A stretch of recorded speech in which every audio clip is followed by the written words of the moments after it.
அழுதால் உன் பார்வையும் அயர்ந்தால் உன் கால்களும் அதிகாலையின் கூடலில் சோகம் தீர்க்கும் போதுமா நிழல் தேடிடும் ஆண்மையும் நிஜம் தேடிடும் பெண்மையும் ஒரு போர்வையில் வாழும் இன்பம்.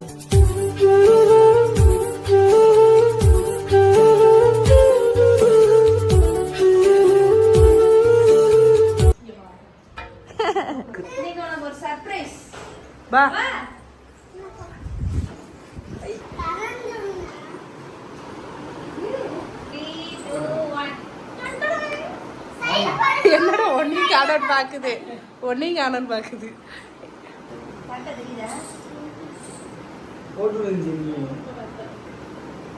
கத்தாரில் இருக்கு, டைட் பண்ணி விடுவியா அந்த அந்த இது மேல.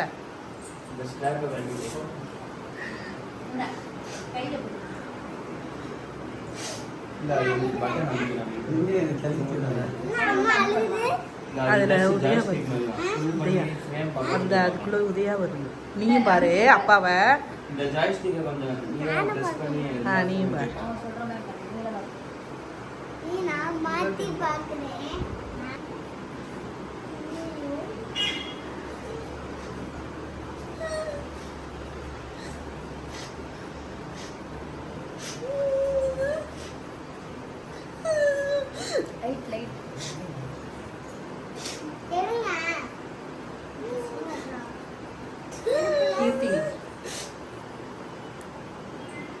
என்ன எடுக்காத பாத்துட்டீங்க எல்லா ஃப்ரேமும். இப்போ அந்த ஏ பட்டன் மட்டும் அனுப்புங்க. இல்ல இல்ல இது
பாக்குறியா என்னல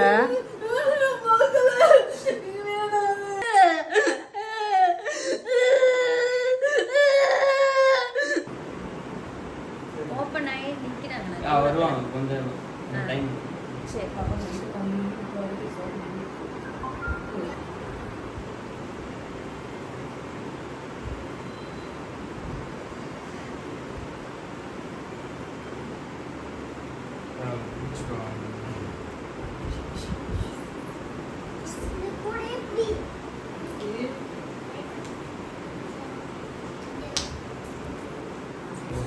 வெளியே இருந்தா அது க்ளோஸ்.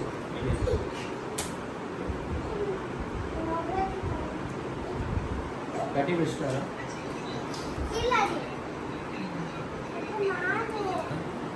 டோர் ஓப்பன்ல இருக்கு. அந்த காட்டுது. டோர் ஓப்பன்ல இருக்கா க்ளோஸ்? வந்து கிட்ட இப்போ ஒரு ஹைட்டா இருக்க மாதிரி இருக்கு மேல. யார் அவரா? இங்க இருக்க மாதிரி இருக்கு மேல. எனக்கு அப்படிதான் இருந்துச்சு. இல்ல சுத்திக்கிட்டே இருக்க.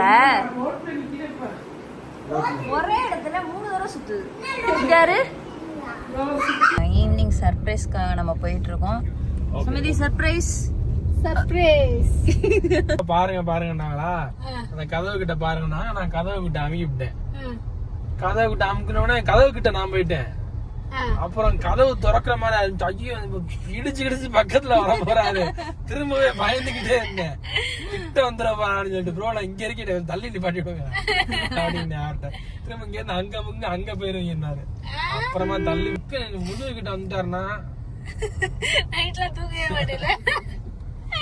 எனக்கு கொஞ்ச நேரம் எனக்கு அவனை அந்த பார்த்து அந்த ஷாக்லயே இருந்தேன்னா அதை விட்டு என்னால மீளவே முடியல. அது எப்படி சொல்றது, நம்ம பாத்துட்டோம் ஒருத்தவங்கள அப்படி பார்க்கவே முடியாதுன்ற இடத்துல பாத்துட்டோம்னா எப்படி இருக்கும். உதயப்பா என்ன நடுவுல வந்து கேக்குறியா எதுக்கு அம்மா அழுகுது, எதுக்கு அதே இடத்த பாத்துக்கிட்டே இருக்கு, அப்படி என்ன அதுக்குள்ள இருந்துச்சு பாத்துச்சு அப்படியே வந்து கேட்டுக்கிட்டே இருக்கியா. அப்ப நீ உட்கார்ந்து அழுதப்ப வந்து ஒண்ணு இல்ல அப்படின்னு சொல்லி அவன் அழுதுருவானா நான் அவனுக்கு சமாதானப்படுத்திருந்தேன். ஏன் அவ்வளவு தூரம் அழுதுன்றதுக்கு ஃபர்ஸ்ட் ரீசன் என்னன்னா, ரொம்ப வருஷம் ஆச்சு அவனை பார்த்து பேசி அவன் ஃபேஸே பார்க்காம இருந்து. ஒரு 4 வருஷம் ஆச்சா, 5 வருஷம் நடந்துட்டு இருக்கா. திடீர்னு முன்னாடி அவன் நின்றானா எனக்கு என்ன ஃபீல் ஆகுமோ அப்படி அதை வந்து கொட்டி தீர்த்துட்டேன். நிஜமாவே அதான் உண்மை. ஆக்சுவலா வந்து அவன் அப்படியே நேரம் அப்படி நிக்கிற மாதிரி இருந்துச்சு.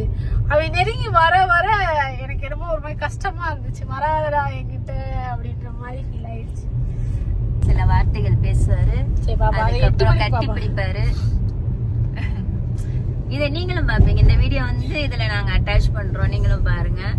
அப்புறம் இது ஒரு சர்ப்ரைஸ்.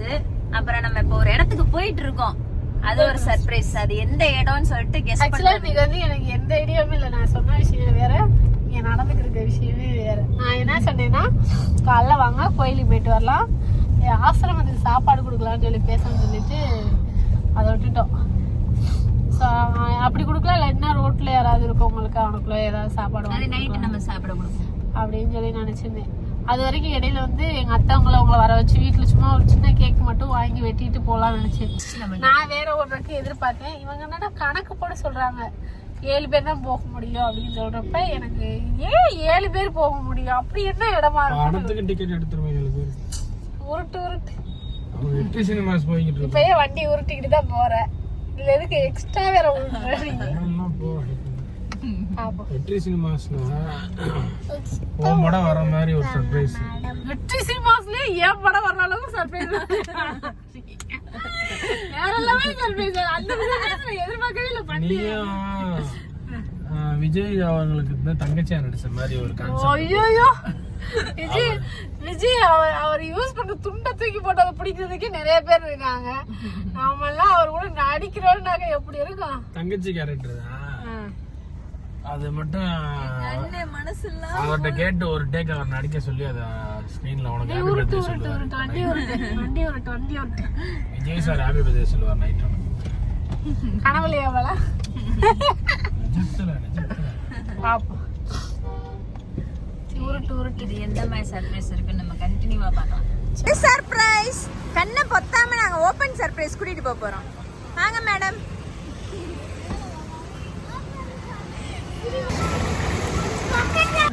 வேணா உள்ள அப்படியே கூட்டி வா.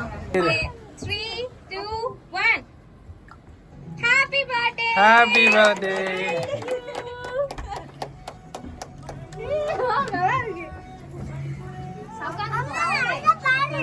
பாப்பா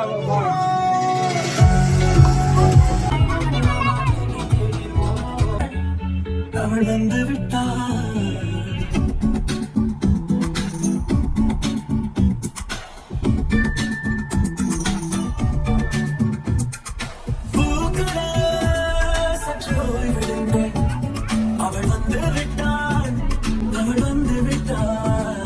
வாங்கிட்டு வா.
வேற எந்த கிஃப்ட் இல்ல, கார்ல வைக்கிற மாதிரி வாங்கி கொடுத்துருக்கேன். உனக்கு ரொம்ப பிடிக்கும். கார்ல வைக்கிற மாதிரி ஒரு கிஃப்ட் வாங்கி கொடுத்துருக்கேன். எனக்கு ரொம்ப பிடிக்கும் அப்படின்னு சொல்லிட்டு போயிரு. இதுக்கு சர்ப்ரைஸ் எங்ககிட்ட இல்ல. நல்லா இருக்கு. ஓ இதுக்கு தான் நீ கேட்டியா? என்னால அருவா எதுவுமே வைக்கலையே அப்படின்னு சொல்லி கேட்டியா? நல்லா இருக்கு, நிஜமாவே வேல் வாங்கி கொடுத்துருக்கு.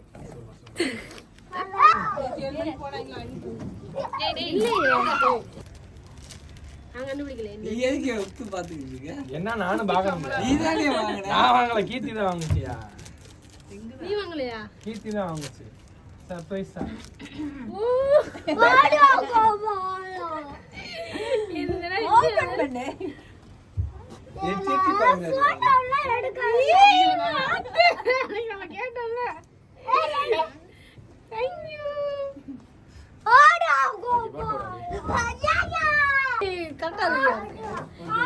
பெரிய ஹார்ட் பக்கத்துல குட்டி ஹார்ட். எப்படி கரெக்டா கெச்சின மாதிரி இருக்கு பத்தியா? சூப்பரா இருக்கு. Thank you so much. Thank you. Happy birthday. நல்லா இருக்கா? பிடிச்சிருக்கு. இல்ல இப்போ வந்து சர்ப்ரைஸ் எல்லாமே முடிஞ்சிருச்சு. ஆனா சர்ப்ரைஸ் எப்படி இருந்துச்சுன்னு கேட்டீங்கன்னா சூப்பரா இருந்துச்சு. நான் நினைச்சேன் கேக் வெட்டுறது ஈவெண்ட் மாதிரி நினைச்சேன். அதுக்கப்புறம் அவங்க சாங் போட்டு காமிச்சது வந்து நிறைய போட்டோஸ் மெமரிஸ் எல்லாம் ஞாபகப்படுத்தின மாதிரி இருந்துச்சு. அந்த போட்டோஸ் வந்து இந்த மேடம் தான் செலக்ட் பண்ணியிருக்காங்க. அதனால அந்த மாதிரி போட்டோஸ் இருந்துச்சு. அதுக்கப்புறம் வந்து அப்புறம் சர்ப்ரைஸ் வந்து இவங்க கொடுத்த கிஃப்ட். நேற்று ஃபுல்லா எங்க கூட தான் இருந்தாங்க. இவங்க வந்து வெளியில போறதுக்கான சான்ஸே இல்ல. நேற்று எங்க இருந்தோம்? ப்ரமோஷன், எனக்கு ஒரு ப்ரமோஷன், இவங்களுக்கு ஒரு ப்ரமோஷன். முடிக்கவே எப்படியும் 4 மணி ஆயிடுச்சு. 4 மணிக்கு மேலதான் போய் சாப்பிட்டோம். சாப்பிட்டு முடிச்சதுக்கு அப்புறம் உடனே வாய்ஸ் நோட் வேற கொடுக்கணும்னு சொல்லிட்டு வீடியோ போய் எடிட் பண்ணிட்டு உட்காந்து வாய்ஸ் நோட் இதெல்லாம் கொடுத்து முடிக்கிறதுக்கு 7:30 ஆயிடுச்சு. நேற்று ஃபுல் டே ஒர்க்ல தான் இருந்தோம். நான் முடிச்சதுக்கு அப்புறம் வீட்டுக்கு போயிட்டாங்க. வீட்டுக்கு போனதுக்கு அப்புறம் கரெக்டா ஒரு 9 மணிக்கு கால் பண்ணி 2 பேர் போனுமே எடுக்கல. என்னடா 2 பேர் போன் எடுக்க? நான் நினைச்சது என்னடா போன் எடுக்கலையே, எது எமர்ஜென்சியா இருக்குமோ அந்த மாதிரி நினைச்சிட்டேன். அதுக்கப்புறம் போனு 2 பேரும் ஒரே டயத்துல கூப்பிட்டாங்க. அப்புறம் கீர்த்தி போன் அட்டன் பண்ணி எங்க இருக்கீங்கன்னு கேட்டீங்கன்னா இப்பதான் வீட்டுக்குள்ள வந்தாண்டால. என்ன இப்பதான் வீட்டுக்குள்ள? நீ போயிட்டு 7 மணிக்கு என்ன இப்பதான் வீட்டுக்குள்ள வந்திருக்கேன்னு சொல்றேன்னா, இல்ல இப்ப போனை போட்டுட்டு இப்பதான் வந்து எடுத்தேன் போனை அப்படி இப்படின்னு சொல்லியிருந்தாரு. சரி நானும் ஏதோ ஞாபகத்துல விட்டுட்டேன். ஃப்ரெண்டு கூட இருக்கேன்னு சொல்லிச்சு பாடா. சரி அதுவும் வந்து அங்க இருக்கு, இவளும் இங்க இருக்கா, இவன் வாய்ப்பே இல்லைன்னு நினைச்சேன். எதுவுமே எடுக்க வேணான்ற ஒரு மனநிலை வளருது. எடுக்க வேணான்ற மனநிலைமே எனக்கு இருந்துச்சு. அதுக்கப்புறம் பாத்தீங்கன்னா ஒரு சர்ப்ரைஸா ஒரு விஷயம் பண்ணிட்டாங்க. என்னன்னா டைமண்ட்ல ரிங். இந்த சர்ப்ரைஸ் என்னன்னு பாத்தீங்கன்னா டைமண்ட்ல ரிங்கு. ஆனா ஆக்சுவலா இவங்க வாங்க போறதுக்கான சான்ஸே கொடுக்கல மீன்ஸ் நேற்று ஃபுல்லா ஒர்க்ல இருந்ததுனால. ஆனா எப்படி எடுத்தாங்கன்றது நான் யோசிச்சுக்கிட்டே இருந்தேன். கடைசியில பார்த்தா சந்தோஷுக்கு பெரிய தேங்க்ஸ் சொல்லணும். சந்தோஷ் அனுப்பிச்சு விட்டு வத்தலக்குண்டுல போய் நாங்க ப்ரமோஷன் பண்ண கடையில ஒரு கடையில வந்து ஹார்ட் ரிங்கு, ஐயா அதை எப்படி காமிக்கிறது, லைட் அப்படி காட்டிக்கலாம். ஹார்ட் ரிங்கு அதை வந்து பார்த்தேன் அன்னைக்கு. நல்லா இருக்கா அப்படின்னு சொல்லிச்சு. சூப்பரா இருக்குல்ல அப்படின்னு சொல்லுவோம். என் ஹார்ட் ஒன்று பெரிய ஹார்ட் ரிங் போட்டிருந்தேன்னா டைமண்ட்ல எனக்கு குட்டி ஹார்ட்டா இருந்துச்சு, அழகா கியூட்டா இருந்துச்சு. ஸோ அதுவும் சர்ப்ரைஸா இருந்துச்சு. நிறைய சர்ப்ரைஸ் இருந்துச்சு. ஆனால் நான் எதிர்பார்க்கவே இல்லை. எனக்கு இதே எப்படி போக போகுதுன்னு சொல்லிட்டு ஒரு மாதிரியாவே இருந்துச்சு. கோயிலுக்கு போயிட்டு வந்துட்டு அதுக்கப்புறம் எப்படியோ போய் சூப்பராக ஃபினிஷ் ஆயிடுச்சு. இதுக்கப்புறம் வந்து எங்கள் அத்தையை போய் இன்னைக்கு ஒரு வேலையை பார்க்க போகிறோம். அவங்க என்னென்ன பண்ணுறாங்கன்னு பார்ப்போம். ஸோ ஃபேமிலியாக எல்லாருமே சாப்பிட போக வேறு செய்யணும். அதனால போகலாம். பிளான் பண்ணது எல்லாமே நானு. ஏன்னா வந்து என்னோட பர்த்டேக்கும் சரி பாலாவோட பர்த்டேக்கும் யோசிச்சு ஒவ்வொரு சர்ப்ரைஸும் சுமதி நானும் பாலா பர்த்டேக்கு நாங்க 2 பேரும் டிஸ்கஸ் பண்ணி பண்ணோம். அதே மாதிரி என்னோட பர்த்டேக்கு இவங்க 2 பேரும் டிஸ்கஸ் பண்ணி தெரியாம பண்ணாங்க. சோ நம்ம ஏதாச்சும் கண்டிப்பா பண்ணியே ஆகணும்னு சொல்லிட்டு நானும் என்ன பண்ணலான்னு. ஆனா எனக்கு சர்ப்ரைஸும் பண்ண தெரியாதா, ஏதாச்சும் உளறி விட்டுருவேன்.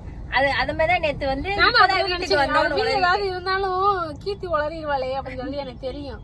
அதனால இந்த பிள்ளை எதுவுமே சொல்லலையா. நானும் அதனால சரி இன்னைக்கு போவோம், இந்த வேலையெல்லாம் பார்த்துட்டு முடிச்சுட்டு அப்படியே இருப்போம் அப்படின்னு. 4 மணிக்கு வந்து வீட்டுக்கு வர்றாங்க. அந்த டைம்ல இது போவேன்னு வெளியே அதை எப்படி உட்கார வைக்கன்னு தெரியல. சரி கொஞ்ச நேரம் ஒரு 10 நிமிஷம் கழிச்சு போயேன் நல்ல நேரம் அப்படின்ட்டு சரி அதனாச்சும் ஓட்டிடலாம் அப்படின்னு சொல்லிட்டு எப்படியோ போயிடுச்சு. இன்னைக்கு டென்ஷன் பண்ணுறதுனால தெரியாது.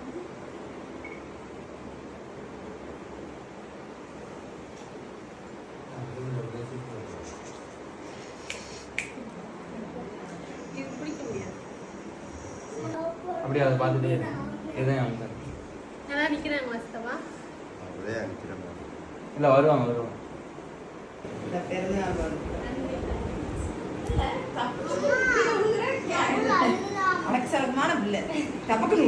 அடக்கொடக்கமா இருக்குமா. என்ஜாய் பண்ணு. Bye by.